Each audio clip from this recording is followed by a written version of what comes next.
Voilà, nous continuons à avancer pas à pas dans l'explication de la première prière eucharistique, dite canon romain, qui est donc la prière traditionnelle du missel romain.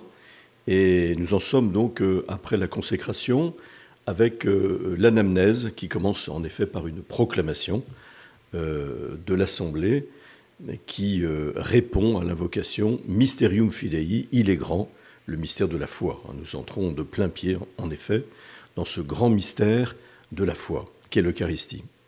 Et suit, dans les prières que prononce le prêtre au nom de l'Assemblée, adressées toujours au Père par le Christ, dans l'unité de l'Esprit Saint, ce qu'on appelle en effet l'anamnèse. On voit bien que dans ce mot grec, il y a le mot mémoire.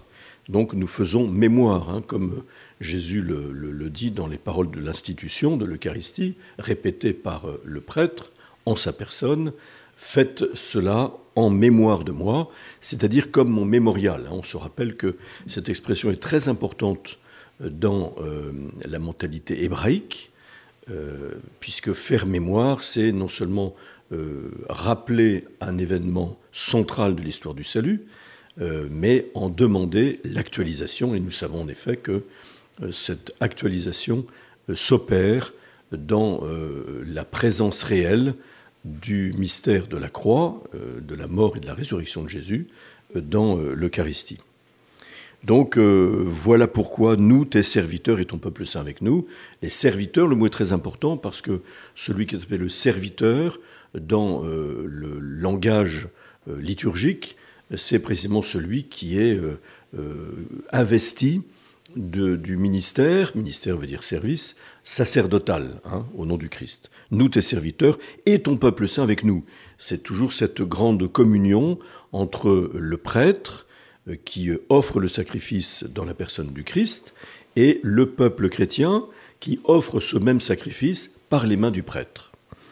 Faisant mémoire de la passion bienheureuse de ton Fils, Jésus le Christ, notre Seigneur, de sa résurrection du séjour des morts et de sa glorieuse ascension dans le ciel, nous te présentons, Dieu de gloire et de majesté, cette offrande, etc. etc. Donc c'est intéressant de voir que nous faisons mémoire et nous présentons le sacrifice du Christ, qui a été prélevé sur les biens que tu nous donnes. On se rappelle toujours le lien entre les biens de la création, dont le Seigneur nous fait... que le Seigneur nous fait prendre, bénir en action de grâce et consacrer, le pain et le vin, dans le corps et le sang du Christ. Le sacrifice pur et saint, le sacrifice parfait, pain de la vie éternelle et coupe du salut. Donc on est bien là dans la mention de la présence réelle du corps et du sang du Christ, par lequel, en effet, est rendu présent son oblation unique sur la croix. Avec un petit rappel dans cette anamnèse qui est propre au canon romain, des figures du sacrifice du Christ dans l'Ancienne Alliance pour bien montrer la grande unité de l'histoire du salut. L'histoire du salut ne commence pas avec Jésus-Christ, elle commence avec Abel le juste, et d'ailleurs à travers son sacrifice déjà offert à Dieu, sur les prémices des biens de la terre, des biens de la création, et passe par le sacrifice d'Abraham, Isaac, et aussi, c'est très important, par le sacrifice de Melchisédek, on va en dire un mot. Et comme il t'a plu d'accueillir les présents de ton serviteur Abel le juste, le sacrifice d'Abraham, notre Père dans la foi, et celui que t'offrit Melchisédek, ton grand prêtre, oblation sainte et immaculée, regarde ces offrandes avec amour, et dans ta bienveillance accepte-la. Deux petits points que je voudrais préciser ici. Outre le lien avec Abel, donc au tout début de l'histoire du salut, après le péché originel, le sacrifice d'Abraham, qui est central dans l'histoire du salut parce que Abraham est celui qui fut rendu juste, comme le dira saint Paul dans l'Épître aux Romains ou dans l'Épître aux Galates, par sa foi et non pas par ses œuvres, donc avant la loi de Moïse, avant donc la circoncision aussi, qui était le moyen sacramentel, on pourrait dire, de l'appartenance au peuple de l'Alliance, de la première alliance scellée entre Dieu et son peuple à travers Moïse. Eh bien, Abraham précède tout ça, il est notre Père dans la foi, comme le précise la prière eucharistique, et nous savons que Abraham, à qui Dieu a promis le Fils dont naîtrait une descendance plus nombreuse que les étoiles du ciel et que les grains de sable sur le rivage, eh bien, demandera, contre toute attente, contre toute raison, à Abraham de sacrifier son fils Isaac sur la montagne. Et Abraham ne considérera pas pour autant Dieu comme un monstre, même s'il est profondément affecté dans sa raison et évidemment dans son affectivité aussi de père. Et au moment où il va obéir dans la foi à Dieu sans comprendre, et l'auteur d'Épître aux Hébreux commentera en disant bien il croyait Dieu capable de ressusciter les morts, c'est pourquoi son fils lui fut rendu.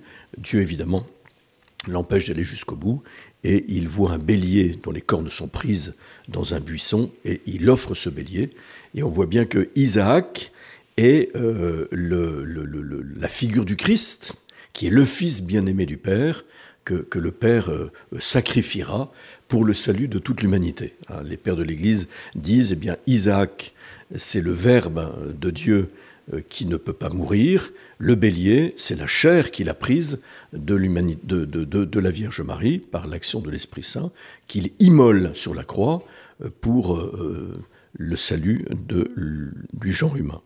Et puis la mention de Melchisédek, qui est très importante parce que Melchisédek est ce grand prêtre qui rencontre Abraham, dont on ne sait pas l'origine.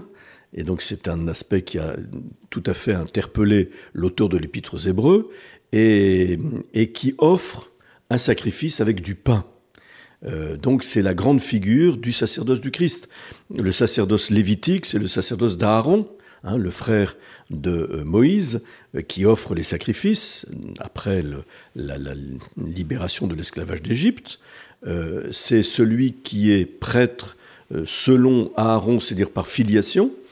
Jésus n'est pas prêtre selon l'ordre d'Aaron, même si c'est la figure du sacerdoce du Christ, mais selon l'ordre de Melchisédek, comme dit le psaume 109 par exemple, et comme va bien l'expliciter l'auteur de l'Épître aux Hébreux, Melchisédek, dont on ne sait pas l'origine, comme pour montrer que le Christ est prêtre in aeternum pour l'éternité. Voilà, cette mention de Melchisédek est donc en effet très intéressante dans le cadre de la prière eucharistique.